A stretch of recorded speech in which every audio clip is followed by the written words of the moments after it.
Saya Davina Awaliani Nurjaman, Duta Literasi Spansa Jelita SMP Negeri 1 Kota Sukabumi, mengucapkan salam literasi, mari membaca buku.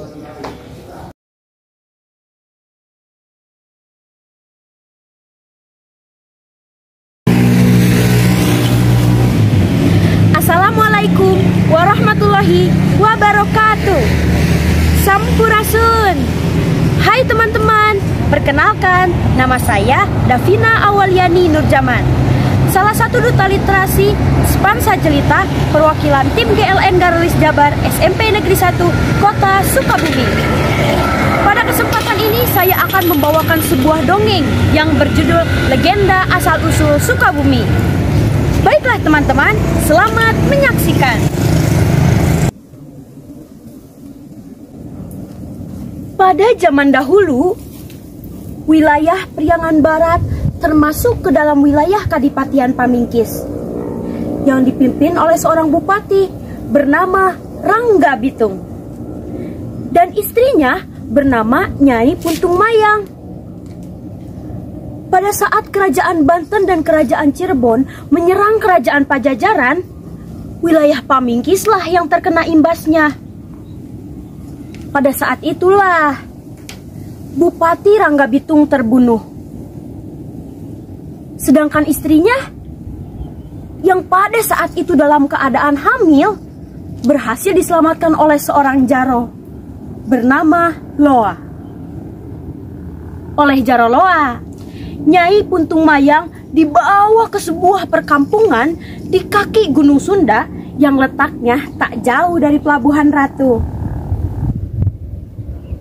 Dalam perjalanan menuju Gunung Salak, Nyai Puntung Mayang dan jaro Loa menemukan seorang bayi. Bayi tersebut kemudian dibawa dan diberi nama Wangsa Suta.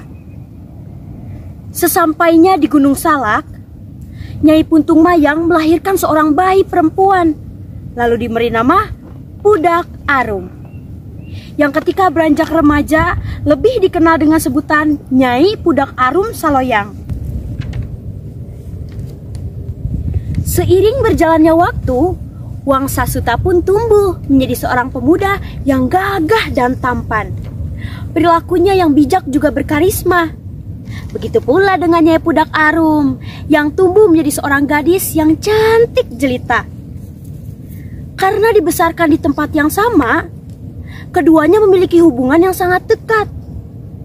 Melihat gelagat demikian, jaro Loa dan Nyai Puntung Mayang berniat untuk mengawinkan keduanya. Bahkan sebenarnya sejak kecil pun sudah diniati untuk dijodohkan. Jaro Loa berkata, "Nyai, bagaimana jika mereka kita jodohkan saja?" Ucap jaro Loa.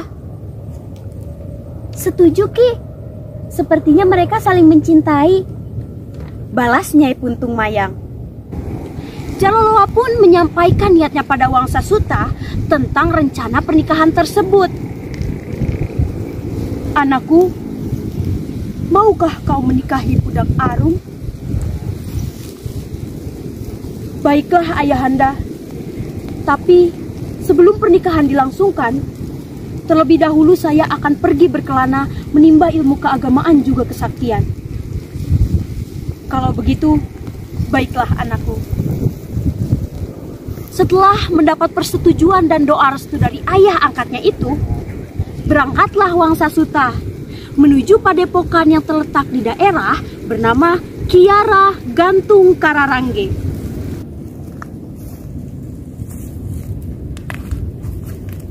Sesampainya di pedukuhan tersebut, kelak ia berguru kepada seorang resi berilmu tinggi bernama Saradea.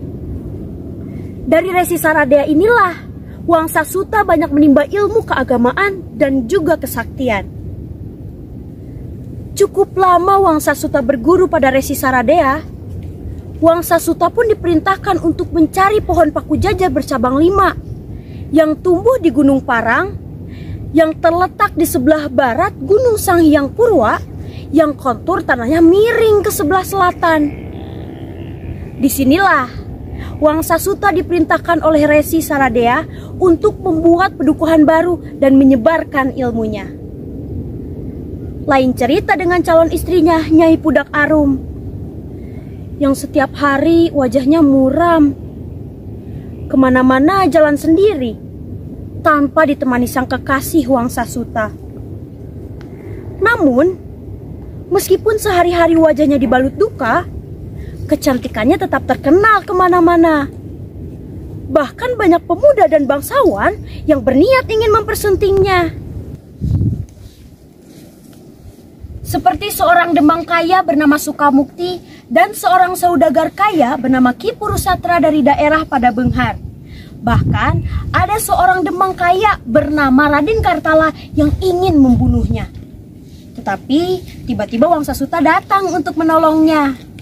Dalam perkelahian antara Wangsa Suta dan Raden Kartala, Wangsa Suta menyuruh Pudak Arum untuk pergi terlebih dahulu ke Gunung Parang mencari pohon paku jajar bercabang 5. Namun sayang, Nyai Pudak Arum tertangkap di perjalanan, lalu dibawa ke Pulau Putri yang berada di kawasan Pulau Seribu. Setelah ia berhasil mengalahkan anak buah Raden Kartala, ia segera menyusul calon istrinya ke Gunung Parang. Namun sayang, ia sangat kecewa dan sedih karena Nyai Pudak Arum tidak ada di tempat. Ia segera meminta bantuan sang gurunya, Resi Saradea. Dengan ilmu kebatinan yang dimiliki oleh gurunya, Wangsa Suta diberi petunjuk bahwa sampai kapanpun ia tidak akan pernah bertemu dengan calon istrinya. Suta, cucuku, jika engkau ingin bertemu dengan calon istrimu, ada syaratnya. Apa itu syaratnya, Guru? Syaratnya adalah engkau harus membuat pedukuhan baru di kaki Gunung Parang. Jika sampai pedukuhan tersebut ramai dikunjungi pendatang, maka engkau pun akan bertemu kembali dengan calon istrimu. Setelah mendapat petunjuk dari sang guru, Wangsa Suta pun mulai membuka lahan baru. Kemudian, pedukuhan di kaki Gunung Parang itu pun semakin hari semakin banyak penduduknya. Banyak pendatang yang menetap dan membangun tempat tinggal. Semakin lama menetap, para penduduk pun semakin betah dan menyukai pedukuhan yang subur dan banyak mata air tersebut.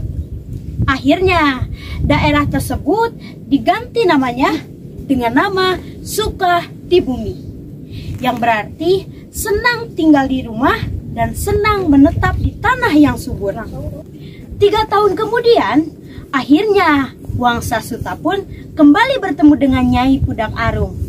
Mereka pun kemudian menikah dan hidup bahagia di sebuah pedukuhan.